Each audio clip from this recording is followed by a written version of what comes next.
Earlier this month, something pretty interesting happened with SB19, and it had nothing to do with a song or a chart position. The Philippine government didn't just hand them a title and a few photos for social media. They built an entire travel campaign around SB19 and BINI. Right now, if you're part of ATN, you can open the Department of Tourism's platform and find real destinations tied to the members. Some of those places even come with discounted travel packages. On the surface, that looks like a normal celebrity partnership. It isn't. The government already understands something simple. Wherever SB19 goes, people are watching. Now officials are trying to turn some of that attention into actual travel, hotel stays, and spending in local businesses. Which raises the obvious question, why did the Department of Tourism choose SB19 alongside BINI for this campaign? And what exactly does the Department of Tourism expect to happen once fans start seeing these places? Because this was never really about putting 5 singers in front of a camera for a tourism spot. There's a much bigger plan sitting underneath it. Rewind to July 26th. That's the day the Department of Tourism officially named SB19 as one of its new tourism ambassadors, right as the group was getting ready to step onto the Lollapalooza stage in Chicago. The timing wasn't random. SB19 was about to perform for one of the biggest international festival crowds of their career, and the government positioned them, at that exact moment, as the faces who could introduce the Philippines to that same audience. This wasn't about finding famous Filipinos. It was about finding Filipinos who already had an audience the government hadn't built yet. SB19 fit that description. Their fan base already stretched across Asia and North America, so officials didn't have to create interest from nothing. It already existed. Now they just needed to connect it to the country itself.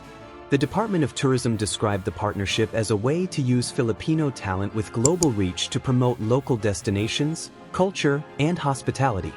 And within days, that idea started showing up in the real world. SB19 flew to Chicago for Lollapalooza, then to Japan, Osaka, Tokyo, Summer Sonic, a collaboration with Kento Nejima, their first dedicated fan meeting on Japanese soil. While all of that was unfolding overseas, the Department of Tourism was using it back home.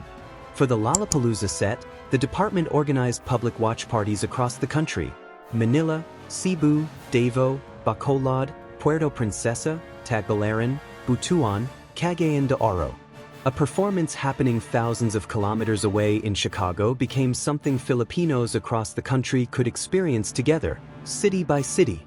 Then the campaign went a step further. On August 13th, the department launched dedicated travel microsites for SB19 and BINI under a push called Discover More to Love. And here's the detail most people would scroll right past. These aren't just pages that introduce the ambassadors. Fans can click through and explore actual destinations tied to specific members, and some of those destinations link straight to discounted packages from accredited travel partners. Picture the path a fan actually takes. You already follow SB19. You see a place one of the members is connected to. You get curious. You click. You look at what the destination offers. You find a deal. At that point, the government has moved you from simply watching SB19 to actually planning a trip. And that's the entire point of the strategy. Tourism Secretary Dita Angaramati has talked about this in economic terms. Someone might travel because of an artist, but they don't just spend money on the ticket. They book a hotel. They eat at local restaurants. They visit attractions. They shop. They use transportation. Sometimes they travel on to another city entirely. One person's interest in SB19 can ripple across an entire chain of local businesses. That's the real target here. Not attention. Spending. And this isn't only aimed at international fans flying in. Discover More to Love is also a push to get Filipinos traveling inside their own country, with discounted fares, hotel rates, and attraction offers built into the campaign. SB19 gives all of that a personal face. Instead of another commercial showing a beach you've already seen 100 times, the message becomes, this is a place connected to someone you already care about. And people respond very differently to that than they do to a generic ad. You might scroll right past a beautiful beach. But if that beach is tied to a member you follow, you might stop. You might look it up. You might send it to a friend. Eventually, you might actually go. There's another layer here too.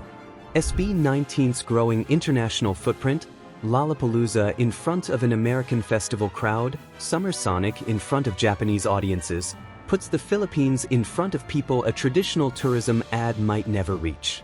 The department has pointed to these international stops as proof that the group is carrying Filipino culture onto a global stage.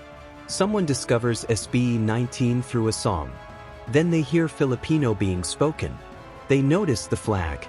They get curious about the group, and eventually, maybe about the country behind it. It doesn't happen instantly, but that's usually how cultural influence spreads. Of course, none of this guarantees results. Putting SB19 on a campaign doesn't automatically mean thousands of people book flights. The real test comes after someone sees it. Do they click the destination? Save it? Actually book something? Does a fan who flew in for an SB19 event stay a few extra days? Does a Filipino fan finally visit a province they'd never considered? And does any of that spending actually reach local businesses? Views don't prove a tourism campaign worked. People traveling does. SB19 does have one real advantage here. Their fandom already moves. Often follow international schedules. They show up for concerts. They organize watch parties. The fandom already shows that people are willing to travel for SB19, and the government is now trying to connect that interest with tourism.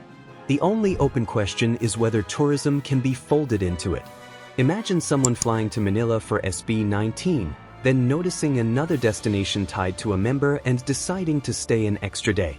Maybe they visit another city. Maybe they spend money with a small, local business they never would have found otherwise. At that point, they're not just attending a concert anymore.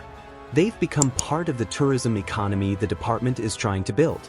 The microsite even lets Otten leave dedication messages tied to their favorite songs. A small detail, but one that shifts the entire feeling of the campaign. Fans aren't just being advertised to, they're being invited in. And fandoms tend to respond far more strongly when they feel like participants instead of targets. But this cuts both ways. It's not only about pulling international fans into the country. A fan from Manila might discover a destination they'd never considered. Someone from Cebu might find a province they'd never thought to visit. Someone who normally vacations abroad might decide to explore their own country instead. That domestic shift matters just as much to the campaign as the international one. And that's really what makes this worth watching. SB19's international profile keeps growing, and the government attached itself to that growth right now instead of waiting years to see what happens. If SB19 keeps expanding overseas, the Philippines gets pulled into that visibility alongside them. But there's a real test underneath the partnership. Does attention actually turn into travel? If it doesn't, this becomes just another endorsement deal. If it does, it proves something bigger, that a music fandom can genuinely shift tourism behavior. For PPOP, that would matter far beyond one campaign. What happens next isn't something a campaign can manufacture. People actually have to decide to go. That's the line between a partnership that looks good online and one that changes something in the real world. So the next time SB19 walks onto a stage overseas with the Philippine flag behind them, there's something else worth remembering. They're not just representing themselves anymore. They're representing a destination, and the government is betting that some of the people who fall for SB19 will eventually fall for the country too. Maybe they'll walk through Manila. Maybe they'll discover a province they'd never heard of. Maybe they'll come for a concert and stay for everything else. That's the real experiment underway here. Can a fandom become a tourism engine? Can SB19 turn attention on a screen into people actually landing in the Philippines? There's no final answer yet. But the government has clearly decided SB19 is worth the bet, and now everyone gets to watch whether it pays off. If you're enjoying the SB19 journey, subscribe to Vyntra PPOP and stay with us for every update, story, and milestone.